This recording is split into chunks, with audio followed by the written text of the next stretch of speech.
సంక్షేమం గురించి ఎన్నడూ ఆలోచించకూడదు. ప్రజల ఆనందంలోనే తన ఆనందాన్ని ఎల్లప్పుడూ పొందడానికి ఎల్లప్పుడూ ప్రయత్నించాలి. నందరాజ వంశపు దుర్మార్గపు పాలన తర్వాత సుసంపన్నమైన మరియు న్యాయపాలనను స్థాపించడంలో చంద్రగుప్త మౌర్యుడికి కౌటిల్యుడి మార్గదర్శకం వహించినట్లే గత ప్రభుత్వ పాలనలోని విధ్వంసకర విధానాల తర్వాత గౌరవనీయ ముఖ్యమంత్రి గారు పారదర్శక సంక్షేమం మరియు శాంతి భద్రతలతో కూడిన పాలనతో ప్రగతి పథం వైపు నడిపిస్తున్నారు. మన రాష్ట్ర పునర్నిర్మాణం కోసం ముఖ్యమంత్రి గారు నిరంతరం శ్రమిస్తున్నారు. మన రాష్ట్రంలో లభ్యమవుతున్న మౌలిక సదుపాయాల అవసరాలను బేరీజు వేసి కొత్త ఆర్థిక వృద్ధి అంశాలను గుర్తించి కొత్త విధి విధానాలతో రాష్ట్ర పురోగమనానికి కావాల్సిన విజన్ 2020 డాక్యుమెంట్ను రూపొందించారు.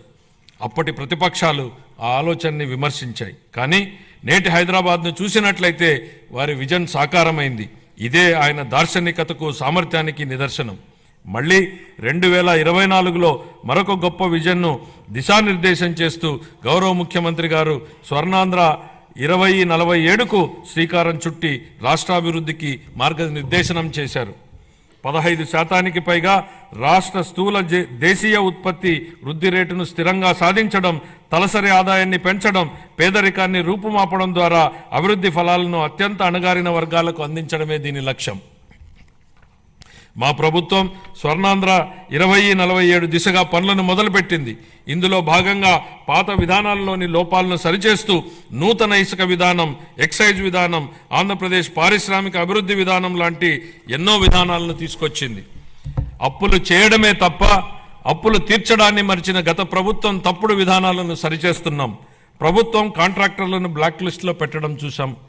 కానీ గత పాలకుల విధానాల వల్ల ఆంధ్రప్రదేశ్ ప్రభుత్వాన్నే కాంట్రాక్టర్లు బ్లాక్ లిస్టులో పెట్టి పనులు చేయడానికి ముందుకు రాని పరిస్థితి ఏర్పడింది.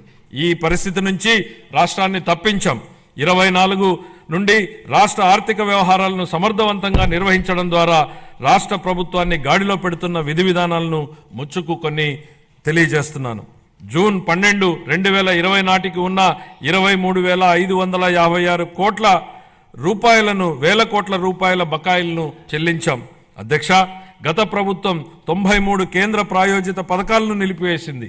9,371 కోట్ల రూపాయల బకాయిలను చెల్లించడం ద్వారా 74 పథకాలను మా ప్రభుత్వం పునః ప్రారంభించింది.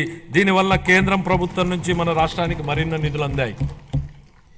నీటిపారుదల, రహదారులు మరియు ఇతర పనులకు సంబంధించి 12,735 కోట్ల రూపాయల బకాయిలను చెల్లించడం వల్ల రాష్ట్ర ఆర్థికాభివృద్ధి పునరుత్తేజితమైంది.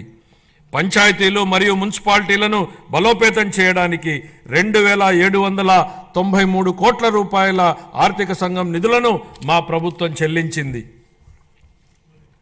ఎన్టీఆర్ భరోసా, ఎన్టీఆర్ వైద్య సేవ మరియు దీపం 2.0 పథకాలకు 31,613 వేల కోట్ల రూపాయల్ని మా ప్రభుత్వం విడుదల చేసింది. మన రాష్ట్ర అభివృద్ధికి ఎన్డీఏ కట్టుబడి ఉంది. గౌరవ ప్రధానమంత్రి శ్రీ నరేంద్ర మోడీ గారి సహకారంతో పోలవరం నీటిపారుదల ప్రాజెక్టు మరియు అమరావతి